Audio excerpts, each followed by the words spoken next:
हाय बच्चों, तो आज हम कक्षा 12वीं में भौतिक विज्ञान के प्रथम अध्याय का अध्ययन करेंगे, जिसमें विद्युत आवेश और क्षेत्र के बारे में अध्ययन करेंगे। अब बात आती है विद्युत आवेश किसे कहते हैं। विद्युत आवेश वह भौतिक राशि है जिसे अर्जित कर लेने पर कोई भी पदार्थ विद्युतीय गुणों का प्रदर्शन करने लगता है। यह दो प्रकार का होता है, धनावेश और ऋणावेश। जब कांच की छड़ को रेशम के कपड़े पर रगड़ा जाता है तो कांच की छड़ में उत्पन्न आवेश को धनावेश और रेशम के कपड़े में उत्पन्न आवेश को ऋणावेश कहते हैं। यह आवेश के संरक्षण के नियम पर कार्य करता है। आवेश को ना ही उत्पन्न कर सकते हैं और ना ही नष्ट कर सकते हैं। आवेश का जो बीजगणितीय योग होता है सदैव शून्य होता है। अब हम बात करते हैं चालक, अर्धचालक और कुचालक। तो चालक क्या कहलाता है? चालक वे पदार्थ हैं जो अपने में से विद्युत धारा का प्रवाह कर देते हैं, चालक कहलाते हैं। चालक के अंतर्गत वे वस्तुएं आती हैं जिनमें से विद्युत धारा सुगमता पूर्वक प्रवाहित होती है, जैसे लोहा, चांदी, सिल्वर, एल्युमिनियम और कई प्रकार की चालक हो सकते हैं, जिनमें चांदी सबसे अच्छा चालक माना जाता है। अब अर्धचालक की बात करें, वे चालक जिनकी चालकता चालक और कुचालक के मध्य होती है, अर्धचालक कहलाते हैं। अर्धचालक में सिलिकॉन और जर्मेनियम बहुत अच्छे दोनों उदाहरण हैं जो कि अर्धचालक के हैं। इसके बाद आती है बात कुचालक किसे कहते हैं। कुचालक तो वे पदार्थ जो अपने में से विद्युत धारा का प्रवाह नहीं होने देते हैं, कुचालक कहलाते हैं। अब हम नेक्स्ट क्वेश्चन स्टार्ट करते हैं, कूलॉम का नियम। तो कूलॉम का नियम जो है, कूलॉम के नियम के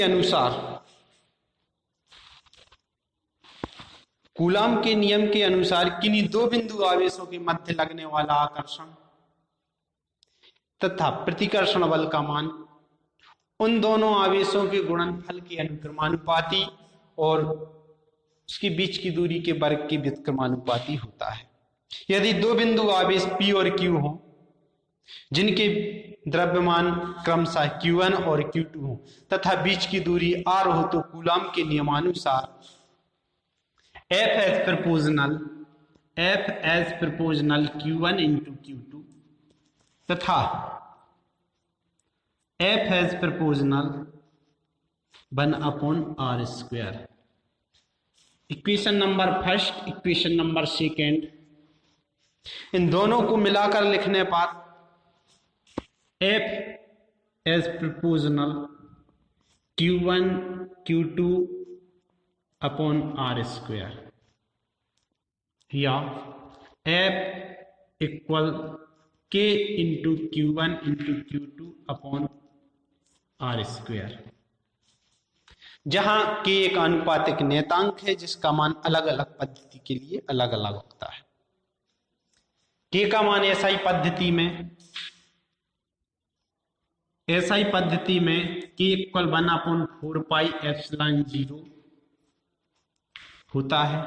इस प्रकार से SI पद्धति में F इक्वल आ जाएगा 1/4πε0 into Q1 Q2 upon r²। तो बच्चों, नेक्स्ट क्वेश्चन जो हमारा है, स्थिर विद्युत बल और गुरुत्वाकर्षण बल में तुलना करना। तो स्थिर विद्युत बल और गुरुत्वाकर्षण बल में कुछ समानताएं हैं जो दोनों में एक सी पाई जाती हैं।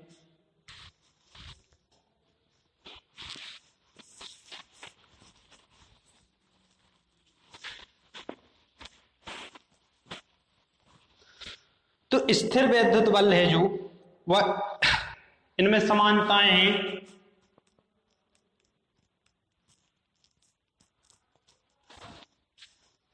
यह बलों की व्युत्क्रम वर्ग के नियम का पालन करता है। यह बल निर्वात में भी लगता है। यह एक संरक्षी बल है, अर्थात इसके द्वारा किया गया कार्य पथ पर निर्भर नहीं करता। और चौथा पॉइंट है, यह एक केंद्रीय बल है, अर्थात यह बल दोनों आवेशों को मिलाने वाली रेखा की अनुदिश कार्य करता है। अब इसके बाद जो नेक्स्ट है असमानता।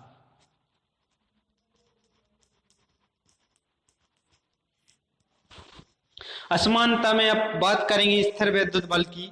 दो आवेशों के बीच लगने वाला बल आकर्षण या प्रतिकर्षण बल होता है, जबकि गुरुत्वाकर्षण बल दो पिंडों के बीच लगने वाला बल सदैव आकर्षण बल होता है। सेकेंड पॉइंट है स्थिर विद्युत बल का।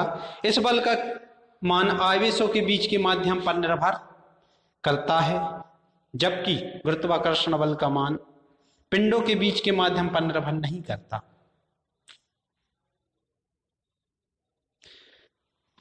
स्थिर विद्युत बल यह प्रबल बल होता है और गुरुत्वाकर्षण बल यह दुर्बल बल होता है।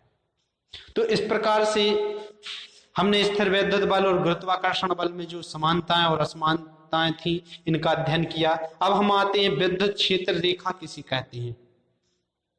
तो विद्युत क्षेत्र रेखा विद्युत क्षेत्र में खींचा गया वह काल्पनिक और निष्कोणीय वक्र है जिस पर स्वतंत्र एकांक धनावेश गमन कर सकता है। विद्युत क्षेत्र रेखाओं के कुछ गुण होते हैं, वो है नंबर 1, विद्युत क्षेत्र रेखा धनावेश से प्रारंभ होकर के ऋणावेश पर समाप्त हो जाती हैं। एकल आवेश की उस उपस्थिति में विद्युत बल रेखाएं अनंत से प्रारंभ होती हैं अथवा अनंत पर ही समाप्त होती हैं। विद्युत क्षेत्र रेखा के किसी बिंदु पर खींची गई स्पर्श रेखा उस बिंदु पर परिणामी विद्युत क्षेत्र की दिशा को प्रदर्शित करती है। चौथा पॉइंट जो है, दो क्षेत्र रेखाएं एक दूसरे को कभी नहीं काटती, और अगर काटती हैं तो उन पर दो स्पर्श रेखाएं खींची जा सकती हैं, जो कि संभव नहीं है। विद्युत क्षेत्र रेखा खींची हुई लचकदार डोरी के समान होती है, समान लंबाई में सिकुड़ने का प्रयास करती है, अतः विजातीय आवेशों में आकर्षण होता है। विद्युत क्षेत्र रेखाएं चालक के पृष्ठ के अभिलंबवत होती हैं। सातवां पॉइंट है जो विद्युत क्षेत्र रेखाएं चालक के अंदर से होकर नहीं गुजरती, अतः चालक के अंदर सदैव विद्युत क्षेत्र शून्य होता है। आठवां पॉइंट, विद्युत क्षेत्र रेखाएं लंबाई के लंबवत दिशा में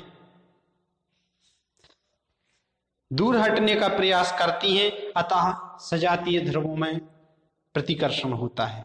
जहां विद्युत क्षेत्र रेखाएं सघन होती वहां विद्युत क्षेत्र की तीव्रता अधिक होती है, और जहां विद्युत क्षेत्र रेखाएं विरल होती वहां विद्युत क्षेत्र की तीव्रता कम होती है। अब बच्चों बात करेंगे हम विद्युत द्विध्रुव एवं विद्युत द्विध्रुव आघूर्ण की। तो विद्युत द्विध्रुव किसे कहते हैं? तो विद्युत द्विध्रुव अल्प दूरी पर स्थित दो समान परिमाण के विजातीय आवेशों के निकाय को विद्युत द्विध्रुव कहते हैं, और विद्युत द्विध्रुव आघूर्ण विद्युत द्विध्रुव के किसी आवेश और उसके बीच की दूरी के गुणनफल को विद्युत द्विध्रुव आघूर्ण कहते हैं। इसे P से प्रदर्शित करते हैं, अर्थात P = QA।